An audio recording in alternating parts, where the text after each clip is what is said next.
right, back at the Young Turks of the DNC, Cenk, Uygur, and Kasparian. And look at this, Adam Green dropped by. Adam Green, of course, leader of the Progressive Change Campaign Committee. And Adam, all right, you now speak for all progressives. Congratulations. Thank you. And so Kamala Harris, a little bit more of an establishment candidate. You were back in Elizabeth Warren in 2020, obviously not Kamala Harris. Tim Walz seems to be a pretty good progressive. So what say you about this ticket? It's electric so far. Now, if you had asked me 2 months ago, which would be my first choice, I'd give you all these policy reasons. Why not? June 27th changed everything. And it's all about new versus old, fresh versus old, strength versus weakness. And we got the vibes on our side. And that feels really good. Now, fortunately, in the last 2 weeks, she's done a bunch of stuff that also were progressive. Tim Walz calling for cracking down on price gouging in groceries, bringing back a bunch of progressive economic people to advise her. So I'm feeling pretty good both on a substantive level and a vibes level. Oh, elaborate on that last part, bringing back progressive people to help advise her. I want to know more about that. Sure. Yeah. So I'll say like two weeks ago, I did a series of calls with people who were freaking out. Like, who is advising her on policy? Was Biden-Harris like a nice honeymoon, or we're now going to go back to the Clinton days of Larry Summers and stuff like that? And then Brian Deese was announced to be advising her again. He's like the keeper of the flame of the Biden-Harris agenda. He still has $1.5 trillion of stuff to get across the finish line that he came 2 votes short on. Bharat Ramamurthy, who is Elizabeth Warren's top cop on Wall Street advisor, was the number 2 guy in the White House doing economics. He left about a year ago. He's back in the circle. Every card that was a mystery that has been unveiled has been a good card so far. So I'm just feeling very good. Yeah. That makes me so happy. Oh, I like making you happy. I didn't know about This that. is a happy Anna Kasparian. Awesome. You're welcome, YouTube. Does happiness go viral? I don't even know. We're also angry. Drama, Yes, fight, and yes. then that'll go viral. Not for you, Larry Summers. Yeah. Yeah, no, Operation Joy has gone viral. We Operation started that Joy. here on Young Turks. Yeah. And all of a sudden, Kamala Harris and Tim Walz are doing it. So there you go.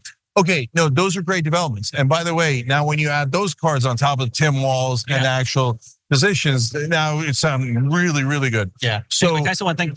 The number of people I heard from the day that Tim Walz was announced who said, I'm so used to being disappointed. I can't believe that like the best case scenario happened. I can't remember the last time this happened.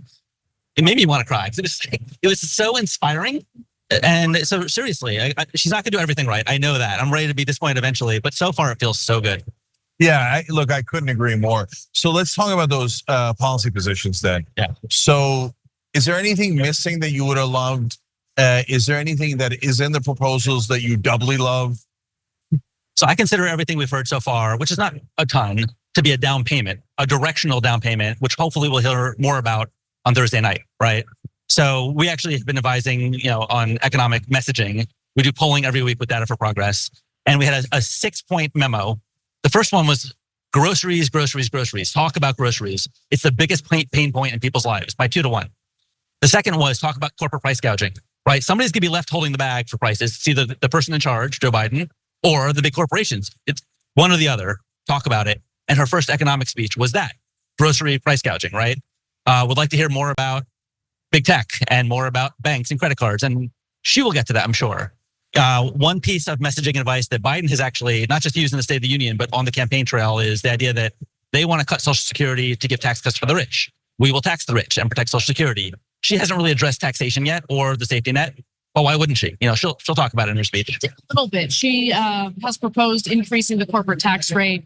Unfortunately, not back to 35% prior to the Trump era tax cuts, but to 28%, which is what Biden had proposed and didn't really fight for. So I've been fact checked.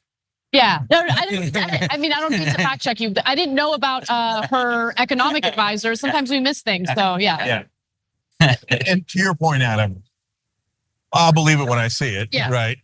But the fact that she's proposed it is positive because it changes the rhetoric.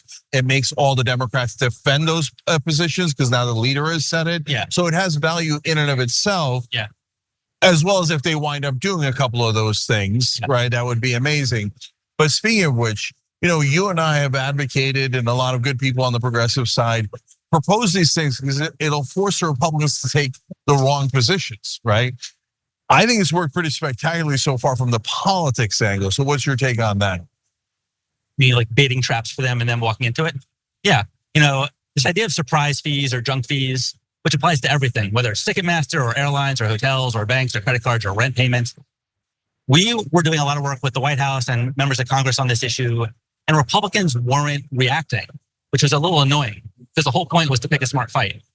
Until about 2 months ago, when all these Republicans in Congress started offering bills that would repeal actual things that are now in law, thanks to the Biden administration on the executive branch side, and basically the Republicans wanted higher credit card fees, higher bank fees. So finally they're taking the bait. And one member of Congress in a hearing said, the American people don't support these fees. The vast majority support them. They're not junk fees. Yes. So yes, Andy Barr from very Kentucky. well known. Yeah, something that's very well known about my fellow Americans. They love paying extra unnecessary fees. Yes. Right. By the way, in terms of hotels, so hotels do this thing now where they charge you a resort fee once you check in. Yeah. At first it was like $25, then they raised it to $30. Now it's like $50, $55 a night. Yeah. That's insane. Crazy. Yeah. And so can I say one piece of advice to it? Progressives out there, anybody, including those who are running for office, our polling consistently shows we got to talk micro, not macro, right? Mm-hmm. Nobody cares about GDP. Nobody cares about unemployment rates or inflation rates. Totally agree. It might even apply to climate change if framed in nebulous terms. But if your gas prices are going to go down, right? If your electricity costs are going to go down, if your grocery prices are going to go down, Medicare for all, but you're going to get hearing aids and dental and vision, free because of your insurance. It's a world of difference. And we all need to talk in these local terms and not talk in these nebulous global terms. Yeah, so that's a great point. And I just want to make one more quick point before you go to the question. It's such a simple concept to me, and that it's amazing that people haven't figured it out my entire lifetime until maybe now, right? Which is that people care about what affects them, not theoretically what affects someone else. And I wish they did, because for progressives, we care about other people and we empathize, etc. But the average person, of course, is going to naturally be much more inclined to be concerned about the things that affect them and their family, as opposed to something that's on a global scale or that's hard to discern, to pinpoint in their lives. So that's why, again, the direction that the Harris-Walz team is going is perfect, because it triggers for them, wait, I hate the increased prices in groceries and housing, etc. And it makes the Republicans defend those high prices.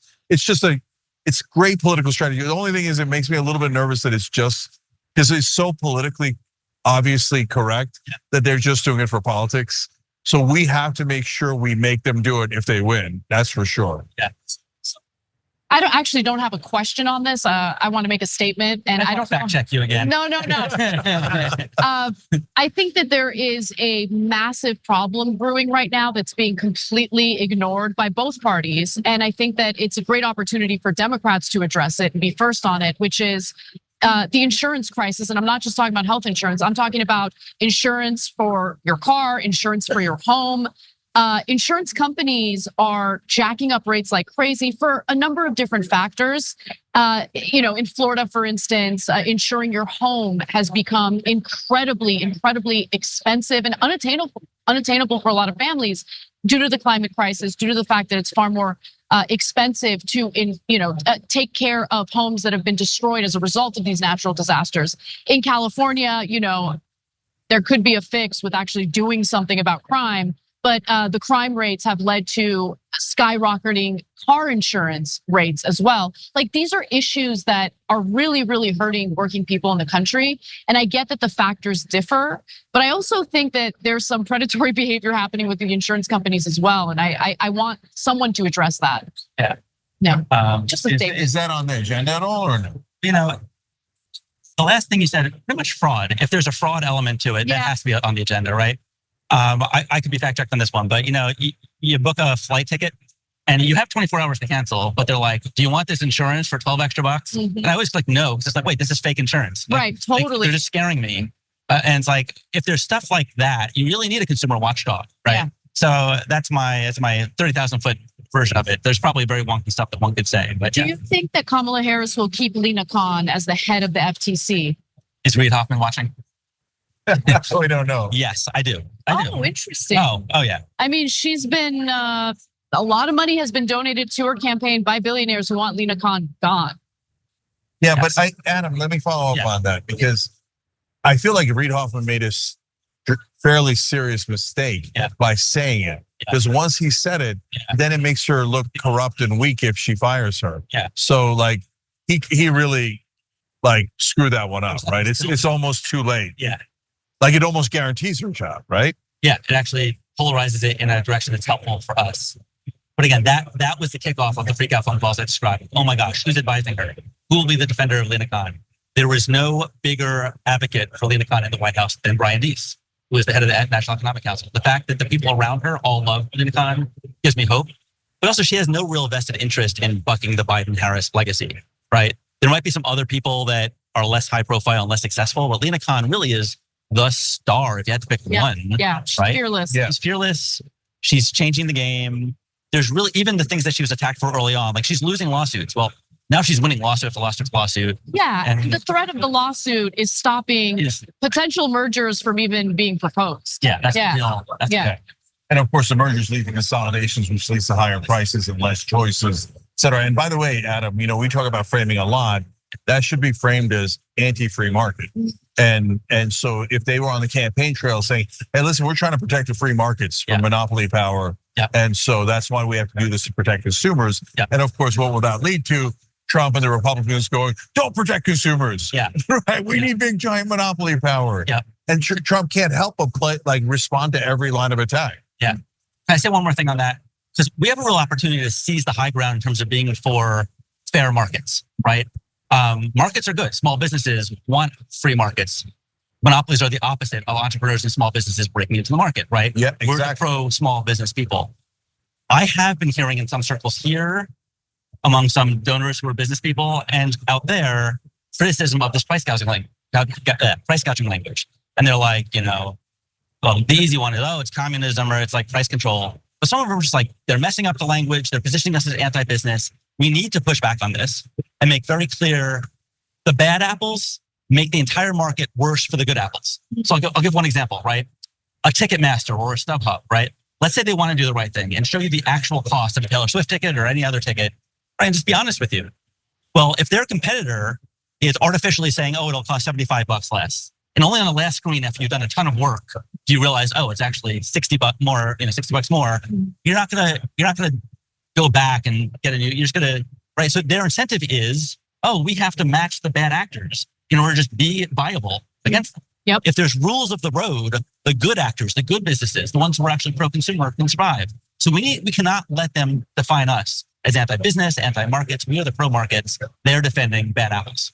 Yeah, and then at that point, they've got to defend monopoly power and be against free markets. So I love that. I think that's exactly right. I have one last question. So you mentioned some polling that you guys did and then shared, and that might have even led to the proposals that we see. So what did you see exactly in the polling on price gouging and on the consumer prices? Sure. So one of the earliest findings was when we intentionally put our finger on the scale and said, economists say the unemployment rate's at a record low, inflation rates are going down. Okay, now hearing that, is the economy getting better or worse for people like you? 2/3 of people say worse, right? Those were the main two talking points that the White House was using all last summer. So we showed it to the White House. We showed it to the Biden campaign. And we were asked, well, if people aren't paying attention to that, what are they paying attention to? We're like, we could guess, let's just poll it. We gave people 25 choices and said, which of these 3 are the biggest pain points in your life? By far, 61% of people, given 25 options, picked groceries. Right after that was gas, utilities, housing, right? And then other language about cracking down on price gouging, predictably spoke to their hearts and minds. So that just says to me, all right, we have something that we need to say. And unfortunately, when I was watching the Republican convention, speaker after speaker after speaker who are not policy wonks, who much rather would have been talking about Kamala Harris's birth certificate if they could, we're talking about grocery prices. And I'm like, they got the memo, right? And that's why we literally gave the Harris campaign a memo. Groceries at the top of the list. And thankfully, Democrats are doing that. I mean, I'm glad that, Biden took your advice and immediately pivoted to the fact that he expanded NATO, because every American's really concerned about that. Don't get me started. So, listen, guys, I love this, Adam, and it's boldprogressives.org, boldprogressives.org. And I love this because you guys just got an insight into how politics works internally. Right? So these policy positions don't come out of nowhere. They come from polling to see what do people like. And it's just that what happened on the Democratic side here is they took that same information that the Republicans had, or seemed to have because of what you mentioned about their convention, and I noticed that as well. And they proposed something that was policy, thereby gaining the high ground and making the Republicans switch from talking about how bad grocery prices are, to defending how bad grocery prices are. And the reason the Republicans couldn't do that is because they don't want those policy positions. They want to protect big business. So they would never put forward a proposal to be anti-price gouging and all these populist progressive policies that we put forward. The great thing that we have on our side is that this is actually our core, right? These are the things we actually believe in. So it's easy for us to put forward proposals on this, which Republicans never would. What was been greatly frustrating to people who work in progressive politics like Adam and I for these last 20 years is that oftentimes Democrats wouldn't put them forward. And you're like, why don't you want to win? Let alone actually instituting those policies, right? And now, Adam, I think that's part of the explosion of joy, right? Because I can't believe they're doing all the right things. Yeah, same. I mean, I've been surprised quite a bit by this ticket. Yeah, and it says something about our community and over time becoming more influential and credible on the inside, because we have enough people around the table that are saying, look at these numbers, right? They're keeping in touch with those fully on the outside. You're like, oh, what's that idea? Let me deliver that in a politically smart way. Again, Barack's a good example. Barack was like a junior Elizabeth Warren staff for 10 years ago. And now he is like, literally he's been in the Oval Office, is now advising Kamala Harris. That takes time, that takes effort, and that takes power building. I just want to say, this is my 19th year of being a member of the TYT Army. I'm looking forward to celebrating my 20th year next year. That's awesome. If democracy survives, I might be in Europe, but I hope I'd be here in America. And Anna, it's been about what, 11 years for you?